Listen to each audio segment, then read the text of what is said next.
Hello, ako po si Pater Nuez Maquel, ang inyong religion reporter. Nandito tayo ngayon sa Ascension of the Lord Parish sa Matina, Davao City. At yung paring pinagkakaguluhan dito ay si Father Shano Ubod. Isa siyang sikat na pare mula sa Cebu at bumibisita siya dito sa Davao City ngayon. Sikat siya lalo na dahil dun sa kanyang pagsuporta kay dating Pangulong Rodrigo Duterte. Makakausap natin siya maya-maya lamang.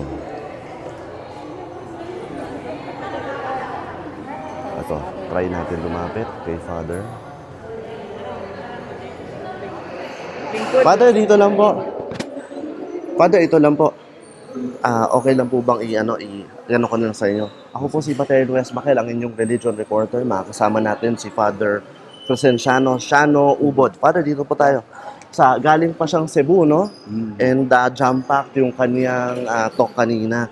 Father, 81st birthday na ni Tatay Digong, no? Sa March 28. Father, anong pinakapanalangin niyo para kay Tatay Digong?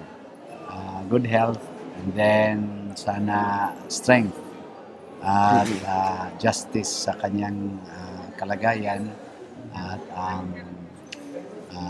success sa kanyang mga pangarap sa buhay, lalo na ang kanyang mga wishes for our country magiging successful sana according to God's way, God's standards. At saka yung protection sa kanyang sarili, both body and spirit. Father, syempre hindi may iwasan, no? May mga magagalit sa inyo dahil nasabi nila na sinusuportahan niyo raw siya, si President Duterte, yung bring him home. Ano pong mensahe niyo doon sa inyong mga kritiko, Father? Bilang tao, dapat we should love each other. And then, kung dito naawa tayo sa mga matatanda dito, binigyan natin ng priority ang mga senior citizen.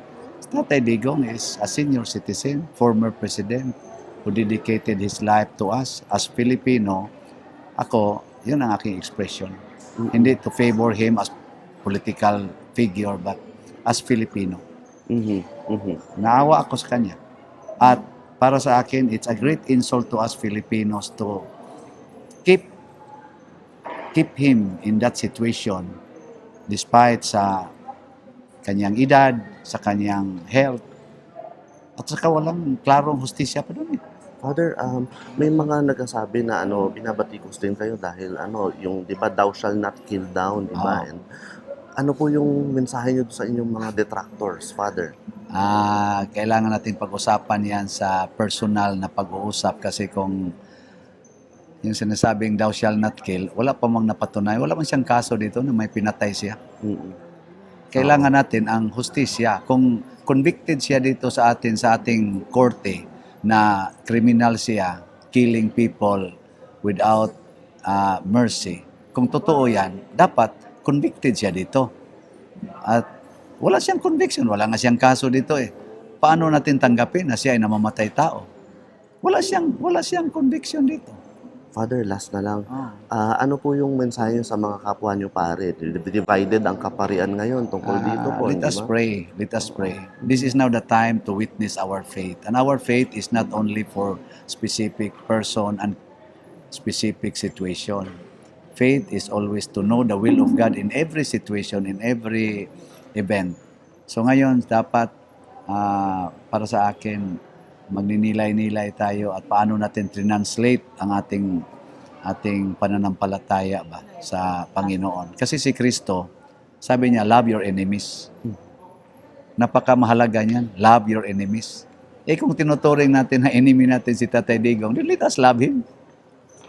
Titingnan natin kung ano mangyayari if we love him. And as Filipinos, let us unite each other. Tingnan natin. Thank you, Hindi pa Father. natin nasubukan yan eh. Salamat, Father. And then sana ma-interview ko kayo ng mas mahaba sa The Religion Reporter YouTube channel. And Sige. ato po, salamat po si Father Shano Ubod. Ako po, si Pater Nuez Maquel, ang inyong Religion Reporter. Thank you, Father. Thank you.